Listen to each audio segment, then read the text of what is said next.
At the end of the 19th century, a young girl lived in Cheyenne, a small and quiet town in the state of Oklahoma. She led a simple and routine life, without much excitement or hustle and bustle. The town still preserved its culture and rural way of life, because the technological advancements and social changes happening in other parts of the country hadn't reached there. In the year 1888, a camera captured the face of Lily Mae Smith Tucker, a woman with a strong Cherokee heritage and the daughter of Nimrod Jarrett Smith, a tribal leader. This old image allows us to glimpse into the past and the cultural diversity that existed at that time. Marcia Paschal is a woman with a strong connection to the past and cultural diversity. She is the great-granddaughter of Lieutenant Colonel George W. Paschal, a jurist and politician who was one of the leaders of the Cherokee Nation, an indigenous people inhabiting the eastern United States. Her family has a long history of involvement in armed conflicts, from the War of Independence to the American Civil War. The photograph depicts Hattie Tom, a young member of the Apache Chiricahua tribe, who lived as a prisoner of war from birth until her death from smallpox in 1901.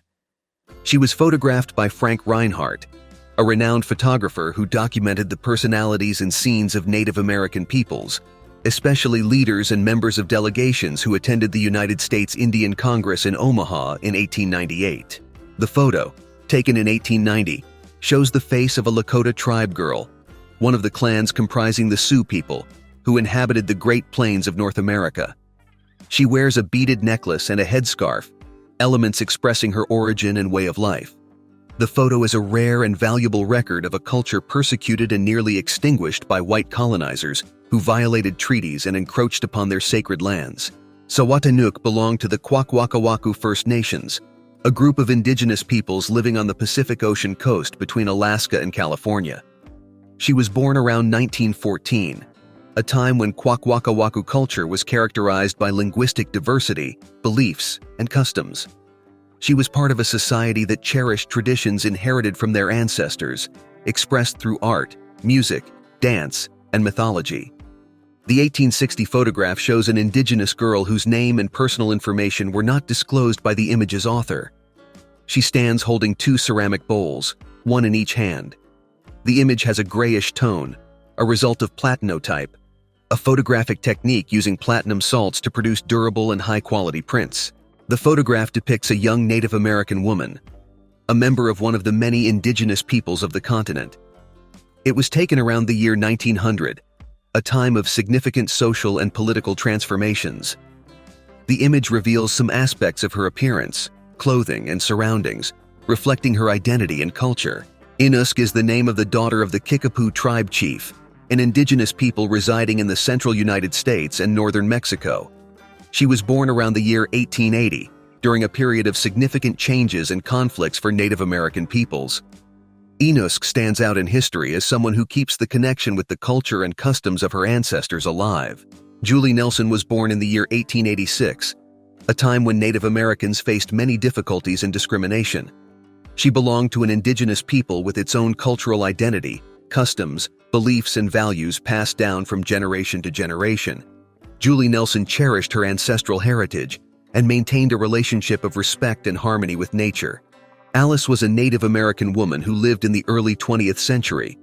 It is uncertain to which tribe she belonged, but there is evidence of her connection to the Cayuse, Walla Walla, or Umatilla tribes, inhabiting the Columbia River Plateau between Oregon and Washington states. These tribes spoke the Sahaptin language and had similar customs and traditions. In the early 20th century, basket weaving by Apache women was an art form reflecting the culture and craftsmanship of this indigenous people. Apache women, derogatorily referred to as squaws, dedicated themselves to weaving baskets with intricate and varied designs using materials found in nature, such as straw, reeds, sweetgrass, and cedarwood. In the early 20th century, an image of an Arapaho woman depicts the life of a young member of the Arapaho tribe, an indigenous people inhabiting the vast prairie and mountain regions of central and western North America. This woman, dressed in animal hides adorned with feathers and beads, represents a significant aspect of Arapaho culture, which valued art, religion, and warfare. Minnie Lou Ottinger Bradley was a woman who lived around the year 1900 and piques the curiosity of those studying the past. Her biography and historical context offer an opportunity to better understand life during the transition from the 19th to the 20th century. During that time, Minnie Lou witnessed many changes that affected American society, politics, and culture, greatly impacting her national journey. The photograph depicts Nora Barada Murphy, a woman who lived in White Cloud, Kansas, in the year 1909. She belonged to the Iowa tribe, an indigenous people originating from the lands of Kansas and Nebraska. The image captures Nora's expression, conveying confidence and dignity. She wears clothing and accessories typical of her culture and tradition. Ada Lopez Richards was a woman belonging to the Tolowa tribe, a Native American people residing in the coastal areas of California and Oregon. In the year 1923, she stood out as one of the most interesting figures of her time, showcasing to the world the life and culture of the Tolowa people. Anna Kask Cash represented the Cayuse tribe, a Native American people living in the state of Oregon, USA. She dressed in attire typical of her culture, featuring elements that demonstrated the Cayuses' connection to nature and their ancestors. For instance, she wore feathers, beads, and animal skins they hunted and respected. The image, taken in the year 1908, shows a young woman belonging to the Sioux tribe, a group of Native Americans who played a significant role in the history of the United States. The photograph reveals the traditional attire of the young Sioux woman, expressing her cultural and ethnic identity. She wore clothing made from various materials, such as animal hides, feathers, and beads, reflecting the diversity and richness of her people's culture. In the year 1939, a camera forever captured the image of June Welch, a woman belonging to the Cherokee Nation. She wore a traditional dress of her ethnicity, reflecting the long historical and cultural journey of her people. The photograph served as a window to the past, showcasing not only the beauty of the woman, but also the richness of her cultural heritage. Lena Geronimo was the daughter of Geronimo, a famous Apache leader who fought against the American Army for decades. She was born under unusual circumstances in 1886 at Fort Marion, Florida. This was where her father and other Apaches had been taken as prisoners of war after surrendering to General Crook. In the early 20th century, a girl belonging to the Kiowa tribe could observe and participate in various cultural and historical manifestations of her people. The Kiowa tribe was a group of Native Americans living in the Great Plains, a vast area encompassing several states in the United States. Kiowa girls played important roles in their communities, such as preparing food obtained from hunting and gathering, crafting beadwork and leather paintings, and taking care of younger siblings and elders. Josefa Rios was one of the members of the Tohono O'odham tribe, a Native American people living in the Sonoran Desert between Arizona and Mexico. The name Tohono O'odham means people of the desert, and the tribe is known for its unique traditions of basket weaving and pottery.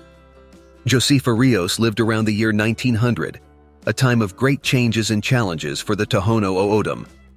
At the end of the 19th century, a girl from the Kiowa tribe lived in the southern plains of the United States. She wore a dress made of animal skin, adorned with geometric designs made of colorful beads and strips of leather.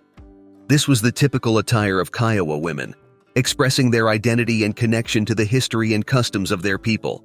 Juanita Buck belonged to the Dakota Sioux people, one of the indigenous tribes inhabiting the northern plains of North America. She was born in the 19th century and lived during the 1880s, a time of significant changes and hardships for the Sioux. They faced the expansion of white settlers, loss of their lands, war, and famine. Goldie Jamison Conklin belonged to the Seneca people, who lived on the Allegheny Reservation, an area set aside for Native American peoples in the state of New York. In the year 1910, a camera captured her image, depicting a woman with a unique and expressive appearance that reflected her origin and history. She wore the traditional clothing of her people. This is an image of a princess from the Umatilla tribe, residing in the northwest of Oregon. The photograph was taken in the year 1900 by Major Lee Morehouse, a photographer and Indian agent who documented various aspects of Native American culture and life.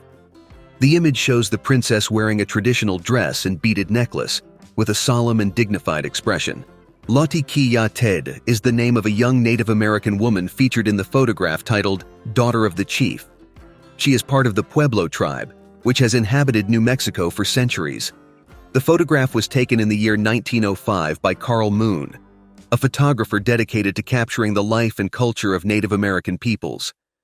The image showcases Lorikiyatede's serene expression and typical attire, revealing her identity and tribal pride. She was a young woman from the Kalispel tribe, an indigenous people living along the Pend Oreille River, which they called Ntexwe, meaning the river that unites us.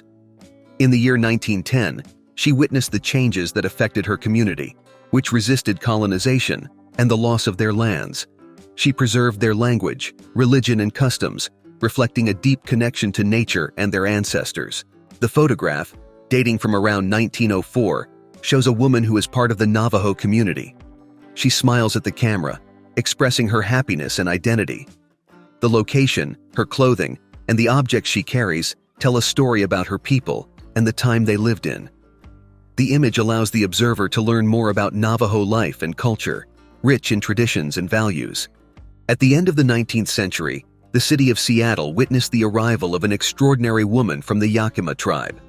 Her name was LaRoche, and she was young, intelligent, and charismatic. She stood out among the city's inhabitants, who were not accustomed to seeing a successful and influential woman of tribal origin. In this 1908 photograph, we see the face of an indigenous woman from the Seneca Nation, named Awe-Iyu, which means beautiful flower in her language. She wears traditional clothing and a beaded necklace, displaying her origin and cultural pride. The image is a historical record of the presence and resilience of the Seneca people in the early 20th century, when they faced discrimination and land loss. Cauutes was a woman from the Caddo tribe, an indigenous people living in the southeastern plains of the United States. In 1906, she was photographed by George Bancroft, a photographer dedicated to capturing images and stories of Native American peoples. The photograph of Cauutes shows her serene expression and typical attire, reflecting the culture and history of the Caddo. The Caddo had a strong connection to nature and spirituality. Lucille was a woman belonging to the Dakota Sioux tribe, one of the Native American peoples of North America. In 1907, she posed for a photograph taken by Edward Curtis, a renowned photographer who documented the life and culture of Native Americans. In the image, Lucille is wearing the typical clothing of her tribe, showcasing the richness and complexity of their art and craftsmanship. The photograph, dated 1894, is a rare record of a woman who is part of the Kiowa tribe, a Native American group living on the Great Plains of the United States. What stands out in the image is the woman's smile, which seems to express genuine and contagious happiness. Her face reveals her satisfaction in belonging to the Kiowa, a nation with a rich and diverse culture and history. The photograph, which bears the date 1905 written on the back, captures the face of a young woman belonging to the Ho-Chunk tribe, an indigenous group residing in the Black River Falls region of the American state of Wisconsin. She is wearing a checkered fabric shawl with fringes along the edges, partially covering her hair and shoulders. The name of the young woman, Kate Thunder Minor, is noted in the photo, along with the name of the photographer, Charles Van Schaik. In this photograph, taken in the year 1898, we see the face of a young woman who is part of the Assiniboine tribe, an indigenous group inhabiting the northern plains of North America.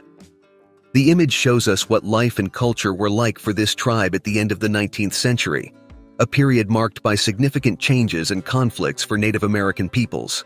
Zitkala-Sa was a woman from the Lakota tribe, which means people of the alliance. Her name, which in her native language means red bird, reflected her strong and independent personality. She dedicated her life to advocating for the rights and culture of Native Americans, who were facing oppression and discrimination from white colonizers.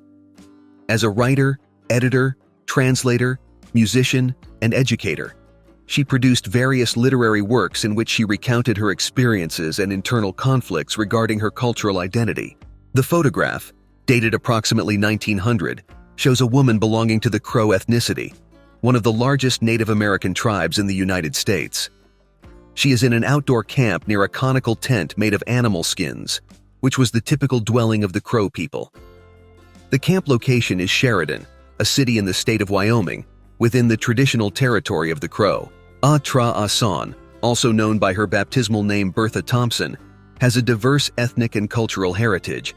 Her father, Milton James Thompson, was a white man of unknown origin, and her mother, Chenawa, was a Yurok tribe indigenous woman living in the Klamath River region of California. Tra Asan's identity was documented in official records in 1914.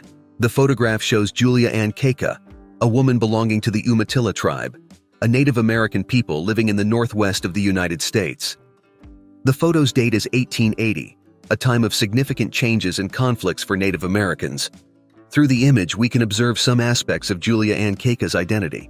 The photograph, taken in the 20th century, shows the face of a young woman belonging to a Native American people of the United States. Her name and history are unknown, but she wears typical clothing of her ethnicity, demonstrating her respect and pride for her origins and traditions.